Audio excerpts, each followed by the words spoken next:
Hello दोस्तों, मेरे channel में आपका स्वागत है। 90s के बॉलीवुड को करीब से जानने वाले अभिनेता शरद कपूर से ज़रूर वाकिफ होंगे आप लोग। ये शानदार एक्टर फिल्मों में अक्सर विलेन के रूप में ही नजर आते थे, पर क्या आपको पता है कि बॉलीवुड वालों ने इनकी कीमत नहीं समझी और इनका करियर बर्बाद हो गया। मगर एक्टिंग छोड़ते ही शरद कपूर ने ऐसा क्या किया कि इनकी किस्मत रातों रात चमक गई थी। जो एक्टर एक रोल के लिए तरसा करता था, वो आज कामयाबी के 7वें आसमान पर दौड़ रहा है। चलिए हम आपको शरद के फिल्मों में आने से लेकर उनकी सफलता की दिलचस्प कहानी आपको सुनाते हैं। कोलकाता ने हिंदी सिनेमा को कई बेहतरीन एक्टर दिए, शरद कपूर भी उनमें से एक रहे। 13 फरवरी 1976 के दिन, जिनमें बॉलीवुड एक्टर के पिता बड़े बिजनेसमैन हुआ करते थे। उनके दोनों भाई गौतम और दीपक पिता के साथ बिजनेस संभाला करते थे। फिर शरद कैसे फिल्मों में पहुंच गए, चलिए बताते हैं। हुआ ये कि शरद की पढ़ाई लिखाई और बचपन कलकत्ता में ही बीता। इनको बचपन से ही एक शौक था फिल्में देखने का। स्कूल में जब इंटरवल होता तो वे चुपचाप निकल लेते, सिनेमा हॉल आदि फिल्म देखकर छुट्टी से पहले वापस स्कूल लौट आते। फिल्मों का शौक उस दिन एक्टर बनने की दीवानगी में बदल गया जब इन्होंने पहली बार इन एक्टर का जलवा देखा। साल था 1986 और वो 10 साल के रहे होंगे।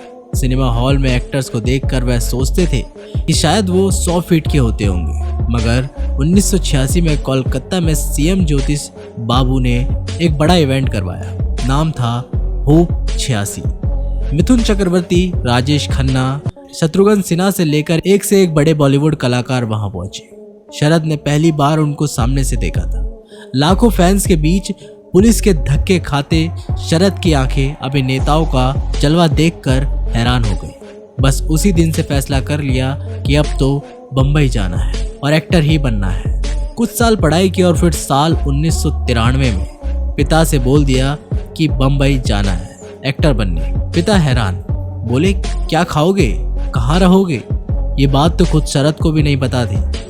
खैर, पिताजी ने मंजूरी दे दी और शरद निकल पड़े मुंबई के लिए। मगर 6 महीने मुंबई के धक्के खाकर हकीकत पता लगी तो वापस कलकत्ता चले आए। लेकिन माया नगरी का नशा रह रहकर हिलोरे मारने लगा तो फिर से बम्बई जाने का मन बना लिया। 1994 में फिर निकल पड़े हीरो बनने और सोच लिया कि इस बार तो कुछ बनकर ही दिखाना है। बम्बई पहुंचे तो इस बार वहां के हर डायरेक्टर प्रोड्यूसर के ऑफिस के चक्कर लगाए। पूरा साल बीत रहा था मगर कोई काम नहीं मिला। हार कर वापस कलकत्ता आने की तैयारी में थे कि तभी किस्मत ने हल्के से दस्तक दी। दूरदर्शन पर एक सीरियल शुरू हो रहा था। शरद ने भी ऑडिशन दिया और नसीब ने साथ दे दिया। इनको पहली बार टीवी शो मिला, नाम था स्वाभिमान। शरद इसमें छोटे से किरदार ग्रोवर में नजर आए, मगर ये सीरियल ही अभिनेता के न्यू साबित हुआ। ये सीरियल में भले ही उनका रोल छोटा था, मगर सीरियल के डायरेक्टर हमेशा भट्ट की जौहरी वाली नजरों ने इस हीरे की पहचान कर ली।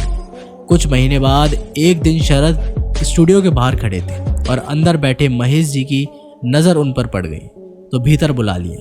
बोले, फिल्मों में काम करोगे? उनके ऑफर को सुनते ही शरद ने फौरन हाँ कर दी। महेश भट्ट उस समय 2 फिल्में बना रहे थे। इनमें से एक बेटी छोटी पूजा भट्ट को लेकर बन रही थी। तमन्ना फिल्म में साजिद खान नाम का किरदार उनको दे दिया गया। शूटिंग पर उनकी एक्टिंग से बहुत ही भावित हुए तो फिर बुलाया।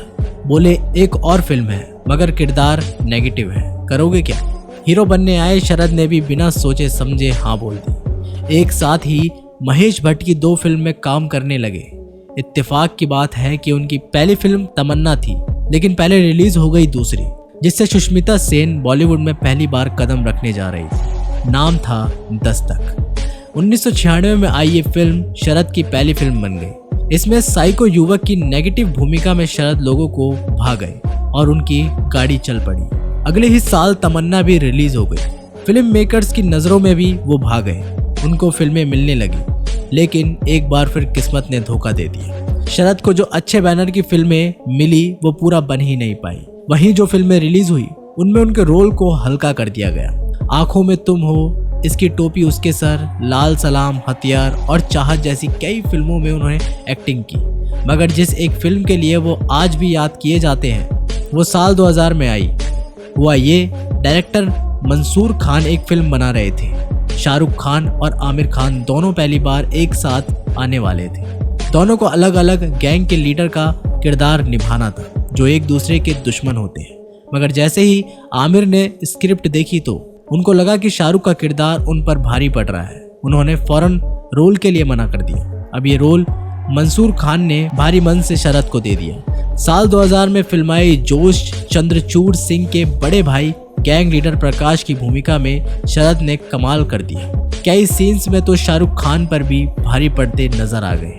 इसके बाद वो जानी दुश्मन, क्योंकि मैं झूठ नहीं बोलता, LOC कारगिल और लक्ष्य जैसी फिल्मों भी नजर आए। मगर दोस्तों, इतने शानदार अभिनेता का बॉलीवुड में कोई गॉडफादर नहीं था। इसी वजह से इनको धीरे धीरे काम मिलना बंद हो गया। जो भी फिल्में मिलती हैं उनमें रोल इतना छोटा होता कि ना अच्छी कमाई होती और ना ही लोग याद रख पाते। इसी वजह से कुछ सालों बाद भारी मन से शरद ने एक्टिंग छोड़ दी। मगर जिसको बॉलीवुड वालों ने फ्लॉप कर दिया, वो एक्टर कैसे दूसरे काम में सुपरहिट हो गए, ये बताते हैं। शरद की कामयाबी का सफर कोलकाता से शुरू हुआ। वो मुंबई छोड़कर वापस कोलकाता चले आए और अपना बिजनेस करने की योजना बनाई। मगर पता नहीं था कि क्या होने वाला है। शरद ने फूड बिजनेस शुरू किया। फिल्मों में कमाई पैसों से कोलकाता में एक बड़ा रेस्टोरेंट खोल दिया। शरद की किस्मत अचानक पलट गई। रेस्टोरेंट कुछ ही समय बाद उम्मीद से कई गुना तेजी से दौड़ने लगा, जैसे कोई जैकपॉट लग गया है। अप्रत्याशित सफलता मिली तो शरद का हौसला बढ़ गया। उन्होंने भाइयों के साथ बिजनेस बढ़ाया और मुंबई में भी एक शानदार रेस्टोरेंट खोला। नसीब तो जैसे अब शरद का ही साथ दे रहा था। मुंबई वाला रेस्टोरेंट कोलकाता से भी ज़्यादा मशहूर हो गया। फूड बिजनेस ने उनकी किस्मत पलट कर रख दी और उनको माला माल कर दिया। शरद ने अपना बिजनेस बेंगलोर तक बढ़ा लिया। वहाँ भी एक शानदार रेस्टोरेंट खोला। बेंगलोर से तो नसीब और चमक उठा, जिसे बॉलीवुड वालों ने कुछ नहीं समझा। आज अपने बिजनेस के दम पर वो शरद कपूर करोड़ों में खेल रहा है। अब वो राजस्थान से लेकर गोवा तक अपना बिजनेस फैलाने की तैयारी कर रहे हैं। वैसे पर्सनल लाइफ की बात करें तो शरद कपूर ने पश्चिम बंगाल के पूर्व CM ज्योति बसु को तोपी कोयल बसु से शादी की थी। दोनों की पहली मुलाकात होटल ग्रैंड ओबरॉय में हुई थी। साल 2008 में एक प्राइवेट सेरेमनी में शादी हुई। वैसे शरद आखिरी बार साल 2014 में फिल्म जय हो में नजर आई थी। दोस्तों, आपको शरद कपूर याद है? वो आपको कैसे लगते थे? उनकी कोई फिल्म या किरदार आपको पसंद आया हो तो हमें कमेंट में ज़रूर बताइएगा। और दिलचस्प खबरों को जानने के लिए आप हमारे चैनल को सब्सक्राइब ज़रूर कर लें।